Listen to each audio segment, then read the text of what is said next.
जय हिंद दोस्तों। आप सभी का स्वागत है आपके अपने सैनिक वेलफेयर यूट्यूब चैनल में। देखिए दोस्तों, 8वें वेतन आयोग पर अपडेट, और वो अपडेट क्या है? सबसे पहले 60 लाख पेंशन भोगियों को चिंता क्यों? इसकी वजह क्या है? क्यों उनको चिंता है? इस पे चर्चा करेंगे। श्रीमती निर्मला सीतारमण वित्त मंत्री जी का क्या जवाब है, इसकी बात करेंगे। और फाइनेंस बिल 2025 और 8वें वेतन आयोग का आपस में क्या कनेक्शन है, और वित्त राज्य मंत्री की तरफ से क्या रिटर्न आश्वासन दिया गया है, लिखित में क्या जवाब मिला है, ये सारी चीजें हैं। और आज हम इसमें 3 स्टेप में इसको कवर करेंगे। पहला, कि टेंटेटिव शेड्यूल क्या है 8वें वेतन आयोग का, अब किस तरीके से वो आगे बढ़ने वाला है, और कब उसकी घोषणा होगी, कब पैनल का गठन होगा और कब इम्प्लीमेंटेशन होगा, उनके बेस क्या है और उनकी वजह क्या है, वो सारी चीजें आपको बताई जाएंगी। दूसरा, जो 60 लाख प्लस पेंशन भोगियों की चिंता है वो क्यों है और उसका क्या वजह है, वो बताई जाएगी। और तीसरा, कि आगे आपकी जो सैलरी है वो कितनी बढ़ने वाली है, फिटमेंट फैक्टर का क्या आधार है, किस वजह से ये सारी, किस आधार पे उसका कैलकुलेशन होना है, कितने अलाउंसेस आपके आगे बढ़ेंगे, क्यों, उनका तथ्य क्या है।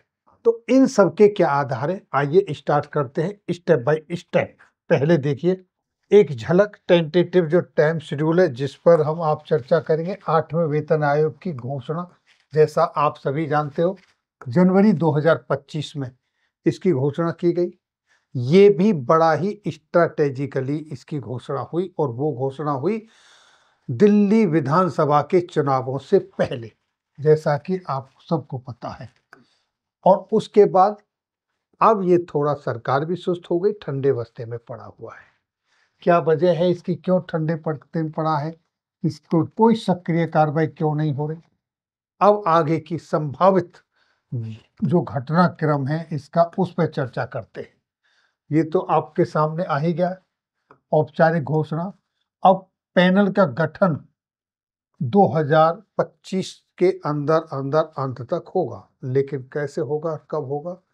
जैसे ही बिहार का चुनाव नजदीक आएगा उससे पहले इसकी घोषणा होगी, जिस तरीके से दिल्ली विधानसभा के चुनावों से पहले इसकी घोषणा अनाउंसमेंट किया गया। और लागू करने की तिथि, जैसा कि आप सबको पता है, पहले से ही डिक्लेयर है, 1 जनवरी 2026 से लागू होगा।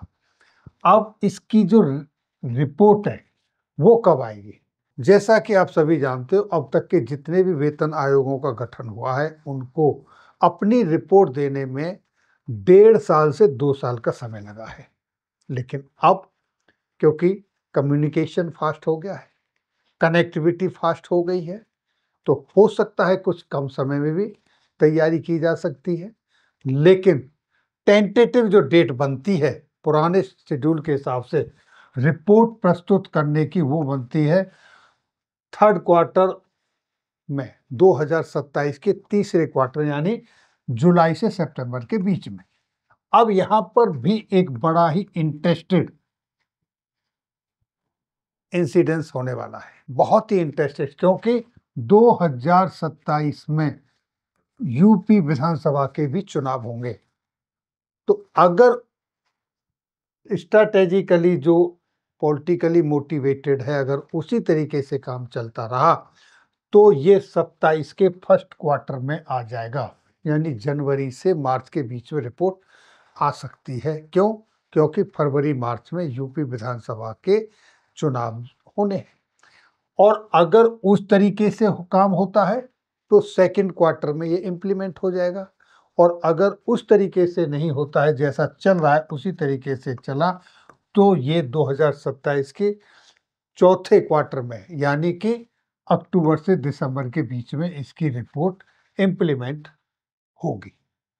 अब आगे बढ़ने से पहले हम चलते हैं कि जो 60 लाख प्लस पेंशन भोगियों की जो चिंता है वो क्यों चिंतित है। आपको पता होगा कि मार्च 2025 में फाइनेंस बिल 2025, वित्त विधेयक 2025 पास हुआ पार्लियामेंट से। जैसे ही वो बिल पास हुआ तो उस पर कांग्रेस के सांसद केसी वेणुगोपाल, उन्होंने कहा कि ये एक हिडन एजेंडा है। उनकी तरफ से द हिंदू में ये खबर छपी और उन्होंने भरे सदन में कहा कि ये हिडन एजेंडा है, जो बिल आया और इसके तहत जितने भी पेंशनर्स हैं उनकी पेंशन और उनके अदर बेनिफिट सेंट्रल गवर्नमेंट के, उनको डिप्राइव करने का एक तरीका है, ऐसा उन्होंने कहा। जैसा कि आप यहाँ पर देख पा रहे हैं, ये उन्होंने कहा। अब इसके बाद न्यूज़पेपरों में खबर आनी शुरू हुई और न्यूज़पेपरों ने किस तरीके से खबर लिखी आप देखिए।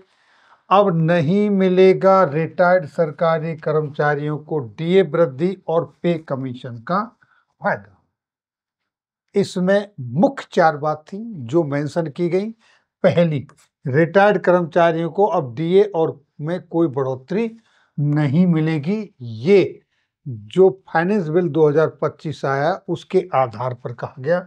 दूसरे पॉइंट में क्या गया, उन्हें आने वाले किसी भी पे कमीशन जैसे 8वें पे कमीशन से कोई लाभ नहीं मिलेगा। तीसरा पॉइंट, भविष्य में अगर सरकार कोई बढ़ोतरी करती है तो वह तत्काल प्रभाव से लागू होगी, पीछे की तारीख से कोई एरियर नहीं दिया जाएगा। यानी कि ये फाइनेंस बिल ये पावर देता है गवर्नमेंट को कि जिस दिन वो डिक्लेयर करेंगे उस दिन से वो लागू होगी। बैक डेट से एरियर जो बनता है वो नहीं मिलेगा। एग्जाम्पल के लिए 8वां वेतन आयोग 1 जनवरी 2026 से लागू होना है, लेकिन अगर उसकी रिपोर्ट 2027 एंड में आती है तो 1 जनवरी से 2026 से लेके और 27/2000 एंड तक का एरियर नहीं मिलेगा, ऐसा कहा गया है। और लास्ट में देखिए, इस फैसले को कानूनी चुनौती भी नहीं दी जा सकती क्योंकि ये बिल लोकसभा से पास हो चुका है। तो ये कंसर्न यहाँ सामने निकल कर आया। अब क्योंकि लिखतम के सामने वक्तम की कोई बात नहीं होती। हालांकि अगर हम इसके वक्तम की बात करें तो श्रीमती निर्मला सीतारमण फाइनेंस मिनिस्टर, उन्होंने कहा है, जैसा आप यहाँ देखें, no change in pension due to validation rules, Sitharaman ji ने ये कहा है। लेकिन ये कहा है, वक्तम है, लिखतम नहीं है। और वक्तम के आपके सामने कई ऐसे उदाहरण हैं जो कहे गए हैं लेकिन धरातल पर नहीं हुए हैं। एग्जाम्पल के तौर पर अगर कहें तो माननीय प्रधानमंत्री जी ने रेवाड़ी की रैली में कहा था कि ओआरओपी का फायदा सबसे पहले नायक हवलदार सिपाहियों को मिलेगा और उनको मिलेगा जो प्रीमेच्योर रिटायर्ड आए, सबको मिलेगा। लेकिन आज तक प्रीमेच्योर रिटायर्ड आने वालों को कोई बेनिफिट नहीं मिला है। कोर्ट से जीतने के बावजूद भी अभी तक किसी को उसका फायदा नहीं हुआ है। निर्लज्जता की भी सीमा होती है। कुछ लोगों को लगता है कि जो 15 साल 17 साल नौकरी छोड़ के गए उनको ओआरओपी नहीं मिलेगा। मेरे जवान भाइयों बहनों, चाहे वो हवलदार हो, सिपाही हो, नायक हो, अरे आप ही तो देश की रक्षा करते हो। अगर ये ओआरओपी सबसे पहले मिलेगा तो आपको मिलेगा। ऐसा कुछ तो हुआ नहीं। ये वक्तम है, लिखतम नहीं है। अब हम जब लिखतम की बात करते हैं तो आपके सामने यहाँ पर देखिए पंकज चौधरी जी, जो कि वित्त राज्य मंत्री हैं, उन्होंने राइटिंग में ये दिया 1 मई 2025 को एक क्वेश्चन पूछा गया, validation of existing pension rules does not alter और चेंज एग्जिस्टिंग सिविल और डिफेंस पेंशन, यानी कि सीसीएस पेंशन रूल्स जो भी हैं उनमें कोई भी बदलाव नहीं होगा। ये जो फाइनेंस बिल जो वैलिडेशन जिसकी वजह से किया गया है उससे आपकी पे और पेंशन और उसके दूसरे जो बेनिफिट हैं उसमें कोई बदलाव नहीं होगा। तो ये लिखतम है। अब चलते हैं फिटमेंट फैक्टर किस आधार पर बढ़ेगा और कितना बढ़ेगा और कितनी आपकी पे और पेंशन में वृद्धि होने वाली है और उसका आधार क्या है। आइए अब यहाँ फिर आपके सामने एक बार फिटमेंट फैक्टर पर चलते। अनुमानित फिटमेंट फैक्टर इस बार जो होने वाला है वो 1.9 से लेके 2.05 के बीच हो सकता है। जो पुराने कैलकुलेशन है, जिन आधारों पर पुराने फिटमेंट फैक्टर आए हैं, उनका बेस लेकर इससे ये निकाला गया, ये हो सकता है। और इस संदर्भ में इन डिटेल्स मैंने एक वीडियो बनाई थी, वो आप देख सकते हैं किस तरीके से उसको कैलकुलेट करके दिखाया गया था, जिसे 1 मिलियन प्लस लोग अभी तक देख चुके हैं। इसका अर्थ है कि वर्तमान मूल वेतन बेसिक को इससे गुणा किया जाएगा, ये बनेगा। जैसा कि आपको पता है 7वें वेतन आयोग में फिटमेंट फैक्टर 2.57 से 2.81 था, जो इस बार थोड़ा कम होगा पहले की अपेक्षा। जो आप देख रहे हैं ये थोड़ा कम होगा। अब फिटमेंट फैक्टर में सबसे बड़ा जो रोल होता है वो महंगाई भत्ते का होता है। इस वक्त जब आपका फिटमेंट फैक्टर तय हो रहा होगा तो उस वक्त जो आपका डीए होगा वो 60% के लगभग होगा। हालांकि होना तो 62-63% तक चाहिए था, लेकिन ये 60% होने की संभावना है, जिसका बहुत ही महत्वपूर्ण योगदान होता है फिटमेंट फैक्टर के लिए। यही सीधे फिटमेंट फैक्टर को प्रभावित करता है और इससे ही आपकी वेतन वृद्धि होती है। तो ये इम्पोर्टेंट फैक्टर है आपके फिटमेंट फैक्टर को बनने का। तो इसके हिसाब से आप अपनी 1.9 से लेके 2.05 इससे आप अपना निकाल सकते हो कितना आपका फिटमेंट फैक्टर के हिसाब से पे और पेंशन बनने वाली है।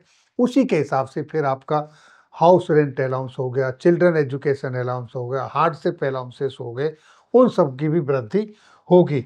अब पेंशनर्स और वित्त विधेयक की भूमिका पर अगर हम बात करें, हालांकि पूरी बात हो चुकी है, महत्वपूर्ण हो सकता है 1 जनवरी 2026 से पहले आए हुए रिटायरमेंट कर्मचारियों के लिए, जैसा कि पेपरों में भी कहा गया है।